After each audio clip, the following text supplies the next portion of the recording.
예, 개인 투자자에게 특정 주식 종목 매매를 부추기고 물량을 떠넘겨서 부당 이득을 취하는 불법 주식 리딩방에 대해 금융당국이 칼을 빼들었습니다. 한편 엔달러 환율이 심리적 저항선이라 할 수 있는 달러당 150엔에 바짝 다가서면서 제2의 아시아발 외환 위기 가능성도 제기되고 있는 상황인데요. 우리 경제에 미치게 될 여파는 어떻게 될지 김광석 한양대학교 겸임 교수와 함께 짚어보겠습니다. 어서 오십시오. 네, 안녕하세요. 예, 자 먼저 주식 리딩방 얘기 좀 해볼게요. 금감원이 칼을 드디어 빼들었습니다. 네. 주식 리딩방을 통한 불공정 거래 혐의자를 검찰에 패스트트랙 사건으로 이첩했는데 네. 금감원이 규제 칼날을 빼들게 한 이 불법 리딩방 많은 분들이 뭐 아시고 계실 수 있겠습니다만 네네. 실체부터 어떤 건지 확인을 해보죠. 실제는 기본적으로 이 주식 리딩방을 운영하고 있는 운영자가 주로 이제 외부 세력과 결탁을 합니다. 그래서 많은 회원들을 모집해 놓고 이 주식 좋습니다라고 홍보해서 매수하게 하죠. 그 매수하게 해서 자연스럽게 가격이 올라가는 거죠. 전반적으로 매수세가 강해지니까. 계속 사야 되니까 그죠? 예, 그러니까 사서 매수하고 하다 보니까 가격이 올라가고 올라갈 즈음에 먼저 매도하는 방식이에요. 선매도를 본인이 하는 그럼 거죠. 그때부터 가격이 떨어지는 겁니다. 그런 식으로 해서 편취하는 거고 잘못된 불법적인 요소들이 굉장히 많이 있습니다. 그런 것들을 어겨가면서 불법 리딩밤을 운영하고 있고 그게 또 한 번 이 투자자들에게 큰 충격을 주고 있기 때문에 반드시 해결돼야 될 과제가 아닌가 생각하고 있습니다. 이게 문제는 보니까 이제 네.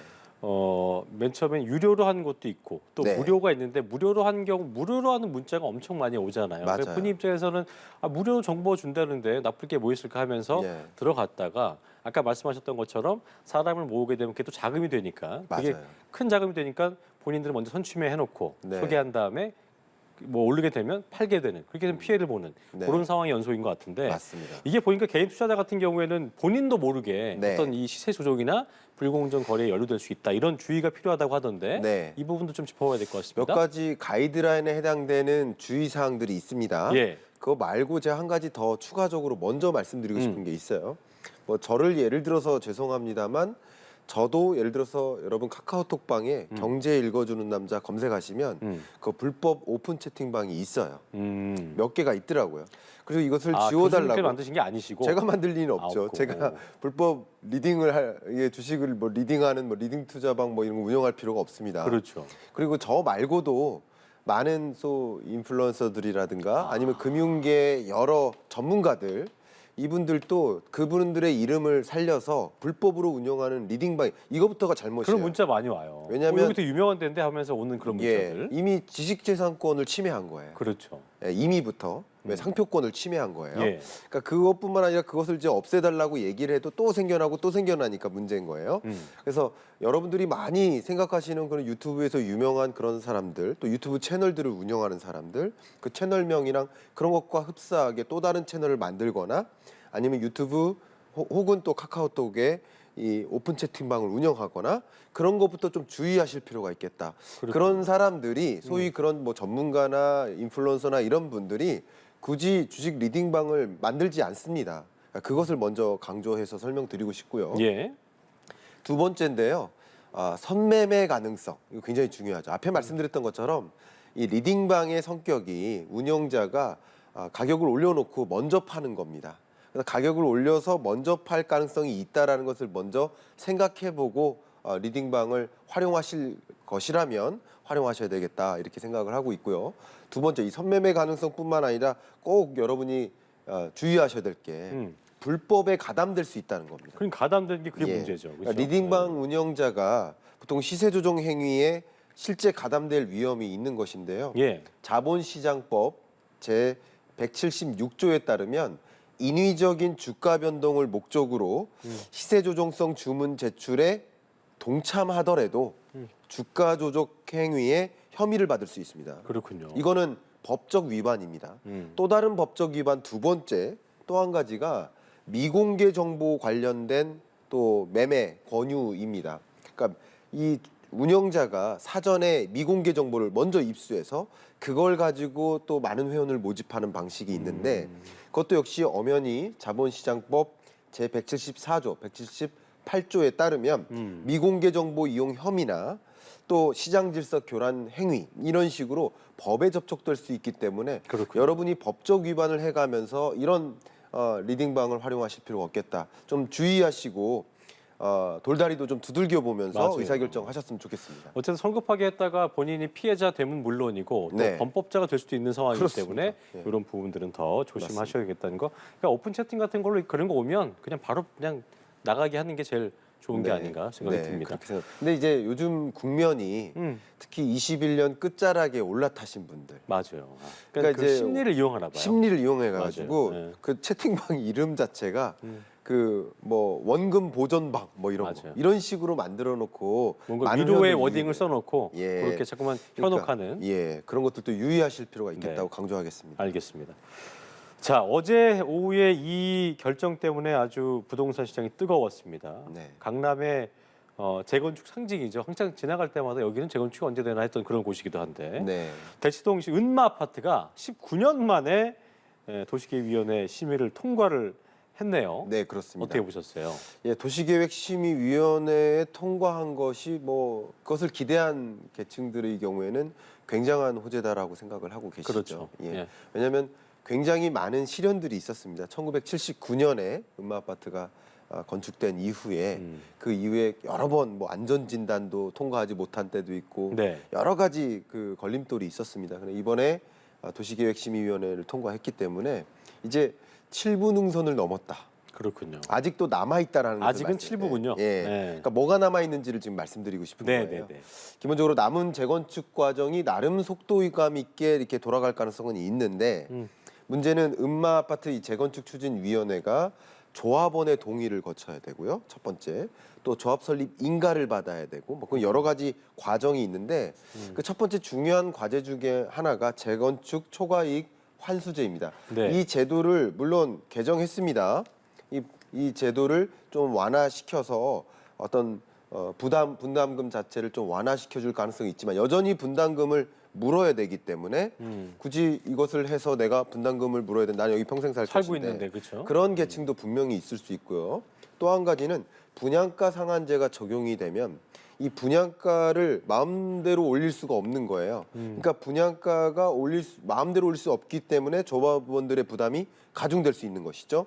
역시 조합원의 동의를 가져가기가 어렵고 그 밖에도 뭐 GTX가 우회할 수밖에 없는 입장도 지금 몇 가지 얘기되고 있고요. 그 밖에도 주택 조합원도 있지만 상가 조합원이 있습니다. 그렇죠. 이들의 반대도 있을 수 있고 그러니까 여러 가지 것들을 좀 넘어서야 되는데 그래도 이번에 심의에 통과했기 때문에 7부 능선 정도는 넘었고 나머지 과정이 좀 순탄하게 연결될 가능성이 높겠다라고 판단하고 있는 상황입니다. 예, 최초 상정 5년 만인데 이것 때문에 이제 여의도도 그렇고 목동도 그렇고 압구정동도 그렇고 오래된 아파트들 이거를 물꼬를 튼 거 아니냐. 재건축 사업의 탄력을 받을 수 있다. 이런 네. 기대감이 나오고 있는 것 같은데요. 네. 재건축 시장 지금 뭐 워낙 거래 절벽인 상황이고 부동산 시장이 침체 상황이기 때문에 재건축 시장에 좀 어떤 시그널로 확산을 될 수 있을까? 어떤 뭐 고인물을 탁 깨는 뭐가 될 수 있을까? 이런 예상이 나오더라고요. 어떻게 예상하세요? 저도 매년 이 경제 전망을 하면서 여러분들이 가장 관심 있는 또 주제가 주식하고 부동산입니다. 그렇죠. 그러니까 부동산이라는 관점에서 해안을 꼭 드리기 위해서 노력을 하고 있는데요. 부동산 시장을 전망해 보면 어떻게 보면 이게 주된 특징 중에 하나인데 규제가 집중적으로 완화되는 지역, 그러니까 규제가 원래 있었던 지역이겠죠. 예. 그것도 역시 수도권입니다. 규제가 풀리는 지역도 역시 수도권인 거고요. 특히 대표적인 이 규제 완화가 재건축 허용이라는 규제 완화인 거잖아요. 또 그 밖에도 초과이익 환수제나 앞에 말씀드렸던 분양가 사한제나 여러 가지 제도가 긍정적으로 작용하는 영역이 또 수도권인 겁니다. 예. 그래서 제가 여러분들께 말씀드리고 싶은 것은 매매 가격의 전국 평균 매매 가격의 하락 자체를 막을 수 있는 일은 아닙니다. 다만 서울 수도권과 그 밖에 비수도권 간의 탈동조화라고 하죠. 따로따로 움직이는 현상. 그렇죠. 그런 현상을 더 부추기는 지역 간의 양극화를 부추기는 그렇죠. 그런 요소가 될 수 있음을 좀 주목해 보실 수 있겠고 네. 뭐 투자 관점에서도 여러분이 이런 변화를 좀 착안하실 필요는 있겠지만 결과적으로 이 경제가 또 부동산 시장이 맞게 가고 있는 것인가 하는 의문은 역시 들고 있는 상황입니다. 그렇군요. 알겠습니다. 자, 마지막 주제일 텐데요. 엔달러 환율 얘기 좀 해볼게요. 네. 이게 심리적 저항선이라고 할 수 있는 달러당 150엔 이게 돌파를 목전에 두고 있는데 달러당 149.90엔을 넘어선 게 이제 1990년대 맞아요. 그 버블 경제 때였는데 맞습니다. 32년이면 정말 정말 오랜만이기도 정말 하고 오랜만입니다. 일본 입장에서는 또 아시아 입장에서는 네. 굉장히 좀 위기의 어떤 시그널로 볼 수도 있는 부분이어서 네. 일단 원인을 좀 짚어봐야 될 것 같아요. 네, 결국 이 모든 경제 현상이 제가 여러 번 올 때마다 말씀드리는 것 같은데 물가, 금리, 시장인 거예요. 그러니까 물가가 너무 높다 보니까 금리를 인상하고 그게 시장에 충격을 주는데 지금은 외환 시장 관점입니다. 그 시장 중에서도. 그러니까 미국의 금리 인상 속도가 굉장히 가파른데 그밖에 다른 나라들은 그 정도의 속도를 못 올려요. 그러니까 이 환율이라는 것은 그 나라 통화와 다른 나라 통화 간의 교환 비율이기 때문에 상대국의 통화 가치가 강해지면 금리 인상 속도가 강해지면 상대적으로 통화 가치가 벌어질 수밖에 없는 그렇죠. 겁니다. 그런데 일본 같은 경우는 일본은 왜 유독 더 그런 거예요? 일본은 금리를 계속 동결하고 있습니다. 왜냐하면 앞에 말씀드렸던 물가라는 숙제가 없기 때문입니다. 이게 왜 없냐면 좀 재밌는 현상인데요. 일본 같은 경우는 여러분 잘 아시다시피 잃어버린 30년, 잃어버린 40년. 그러니까 디플레이션이 우려됐던 나라예요. 그렇죠. 마이너스 물가. 물가가 너무 낮아서 그 소용돌이에서 빠져나올 수 없는 경제였어요. 근데 이제 세계적인 글로벌 인플레이션 현상이 나타나다 보니까 일본의 물가도 자극하는 것인데 일본 입장에서는 감사하게도 마이너스 물가에서 플러스 물가로 2%대의 목표 물가에 부합하는 수준으로 올라와 준 거예요. 적정하게. 그렇죠? 이런 표현해도 될지 모르겠지만 얻어 걸렸다 이렇게 하면 좀 쉽게 이해하신 겁니다. 네. 그런 과정이기 때문에 일본 입장에서 금리를 인상할 필요가 급할 게 없는 상황. 금리 인상할 이유가 전혀 없습니다. 다만 한 가지 걱정인 것이 이 강달러인 거죠.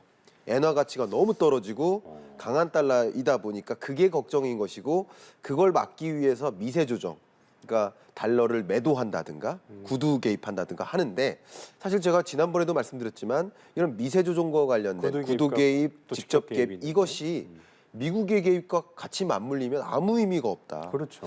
연방준비은행 총재들이 여러 명이고 그들이 다 FOMC 위원들인데 그분들이 여러 포럼에 가서 매파적인 발언을 계속하고 있습니다. 과연 이게 누구의 구두 개입이 먹히겠습니까? 그러니까 이런 것들은 일시적으로 어떻게 보면 엔화 가치의 큰 폭의 절하를 막을 수는 있겠지만 피벗이라고 하죠. 강달러를 약달러로 막을 수는 없는 거예요. 그렇죠. 그런 과정이기 때문에 지금 엔화 가치가 계속 떨어지고 있는 그런 상황이라고 생각해 볼 수 있겠습니다. 그렇군요. 엔화 약세가 어쨌든 이게 결국 원화에도 영향을 줄 수 있을 것이다. 네. 그리고 파장도 줄 수 있을 것이다 예상이 있는데 네. 사실 엔화 약세라는 게 이제 그동안 한국 수출의 악재로 여겨졌었기 때문에 네. 장단기적으로 봤을 때 우리 경제에 어떤 영향을 줄 것인가에 대해서도 저희 고민을 해봐야 될 것 같아요. 너무 중요한 말씀입니다.